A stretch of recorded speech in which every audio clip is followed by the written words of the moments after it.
Opening in 2016, Storm Chaser was the second coaster to open since the park reopened under the ownership of Ed Hart back in 2013.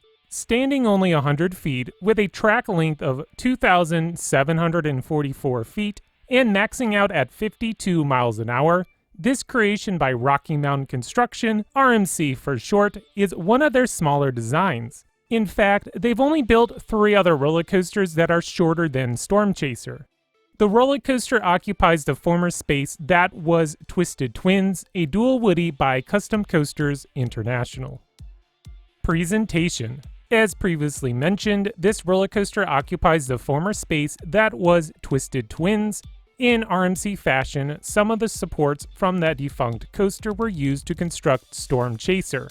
Similar to other conversion projects, the roller coaster can look somewhat unfinished, with various footers still being seen in the ground, but it was especially noticeable on Storm Chaser. Honestly, the coaster looks like you are flying through an abandoned section of the park. The ride is only 4 years old, but the paint is already starting to fade and wear off. I know some might not consider this an important aspect of the ride, but the area surrounding the coaster could use some serious TLC. The ride appeal from the road is something to be desired. If I didn't know better, simply driving by may give the illusion that Kentucky Kingdom is still abandoned. Before I start completely ripping up this attraction in Kentucky Kingdom over appearance, I must take into consideration that this park was actually abandoned between 2010 and 2014, its reopening year. I know that they are doing their best to spruce up the park, and their improvements are definitely noticeable throughout the park. With all that said, Storm Chaser earns a 6 rating for presentation. Ride intensity. When considering a roller coaster's intensity, I take a few aspects into consideration. How strong are the positive and laterals, how insane is the airtime, and how snappy are the transitions. Storm Chaser checks a few of those boxes and is surprisingly more intense than I anticipated. After leaving the station and heading up the chain lift, the ride starts off with a turn to the left that rolls right into a barrel roll down drop. Those sitting up front will be treated to some nice hang time, while those in the back will be whipped through this inversion. The airtime hill following the first inversion delivers the strongest sustained airtime of the whole ride. After that airtime hill, I knew Storm Chaser means business. The ride then enters the first overbank turn, which some might even consider that an inversion. RCDB currently does not list that as an inversion. I mean, it's really close to being completely inverted. The next airtime hill is first banked to the right, then tossing you to the left into a 180-degree turn. Exiting the turn, the ride enters another airtime hill, immediately followed by the second overbank turn. This turn I wouldn't consider an inversion, but the bank is steeper than 90 degrees. Storm Chaser now enters another airtime hill. This one is similar to the first airtime hill, delivering some good negative Gs. Like every zero-G roll created by RMC, the one featured on Storm Chaser is an amazing element. Complete 0 Gs during the entire roll, making you float in your seat. The ride enters the meme element of the coaster, the trick track double up. Honestly, this is my least favorite part of the ride. I felt myself bracing every time as it slams your thighs into the restraints from its sudden strong pop of ejector airtime. The ride finishes out with a double down, a 270-degree turn right into yet another overbank turn, then a sharp turn to the left into the brake run. Storm Chaser packs a ton of elements into a rather short runtime. Every element delivers, including the so-called boring overbank turns. This roller coaster may not feature a ton of positive Gs, but it makes up for it with strong ejector. This coaster is not the most intense coaster on the planet. By that I mean it's not an I-305 or Sky Rush, but it definitely competes with other RMCs that I've ridden. Storm Chaser earns a 9.5 for ride intensity.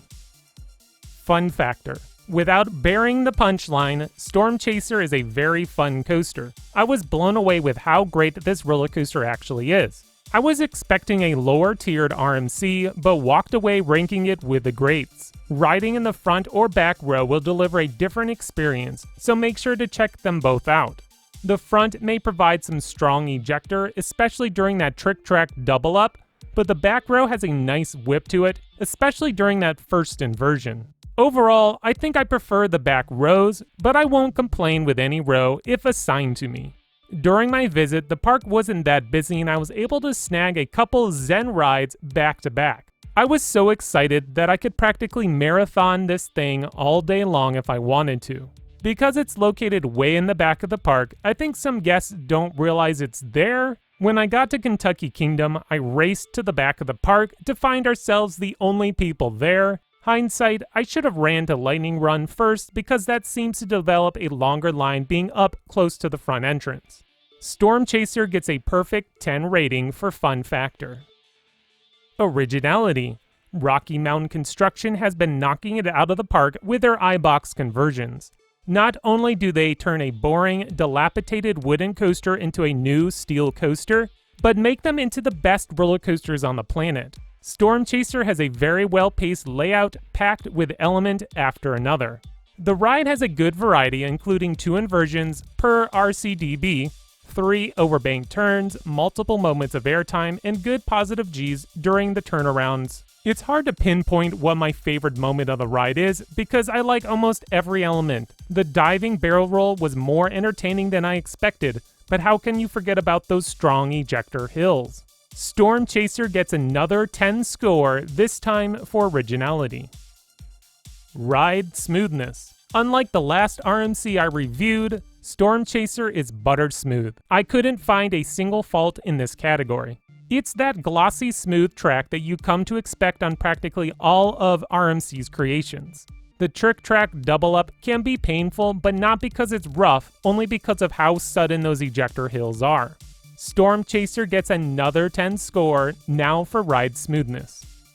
Okay, the final score comes to 9.1, which is a fantastic score. Storm Chaser ranks up there as one of my favorite roller coasters. I was surprised how much I loved this thing. Sure, the surrounding area could use some more love, but it really doesn't deter from the overall ride experience.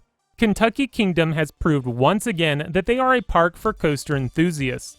Lightning Run and Storm Chaser make a good coaster combo that will entertain you all day long. My personal score is going to be a 10. This ride instantly became one of my new favorite credits from 2020. Airtime lovers will not be disappointed. Honestly, any coaster enthusiast will be impressed by this amazing ride. If the rumors are true, Kentucky Kingdom is looking to build a RMC Raptor right next to Storm Chaser, giving this amazing amusement park another great credit under their belt. Even if this park doesn't get another credit within the next 5 years, I plan on returning soon because the quality of their 2 top attractions will keep me coming back year after year. Well, thank you for watching today's review. What do you think of Storm Chaser? Let me know in the comments. If you enjoyed this video, please help a YouTuber out and like this video. If you haven't already, please subscribe so you won't miss out on more great content coming your way by XscreamThrills.